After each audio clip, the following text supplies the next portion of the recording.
Hello friends, simplification series থেকে আমি নিয়ে এসেছি। দেখো, একটা প্রবলেম পরীক্ষাতে আসে কম্পিটিটিভ এক্সামে, কি করে করব। দেখো, যেহেতু বেস সেম, তাহলে পাওয়ারগুলো কি হবে দেখো, সাম করে নিই, আমরা জানি ইন্ডিসেসের ল অনুযায়ী, ডট ডট ডট ইনফিনিটিভ। এবার এই সিরিজটা উপরে দেখো তো কি করছে, ওয়ান থেকে তার হাফ হয়েছে, আবার হাফ হয়েছে, আবার হাফ হয়েছে, হাফ করে কমে কমে যাচ্ছে ইনফিনিটিভ অবধি।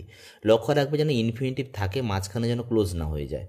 তাই এই ধরনের সামের সিরিজগুলোর সাম কি হয় তুমি দেখো, আমি তো এক্সাম্পল দিয়ে দেখাই। ধরো 50 আছে, তারপরে 100 আছে, 50 হলো, ধরো 25 হলো, তারপরে 12.5 হলো, করে কমতে কমতে ধরো যাচ্ছে। এর রেজাল্ট কী হয় জানো, শর্ট ফর্মে, যেহেতু এটা জিপির প্রবলেম, 2 ইন্টু এইটা 100, তার মানে ফার্স্ট টাইমের ডবল, মানে 200 হবে অ্যান্সার। তাহলে এর অ্যান্সার কী হবে, ফার্স্ট টাইম 1 আছে, 1 ইন্টু 2 মানে 2 স্কোয়ার, মানে 4 হবে এর ফাইনাল অ্যান্সার। বোঝা গেছে? অ্যাকচুয়ালি এটা এসে জিপি ফরম্যাট, যেটা হচ্ছে যে a/1 - r দিয়ে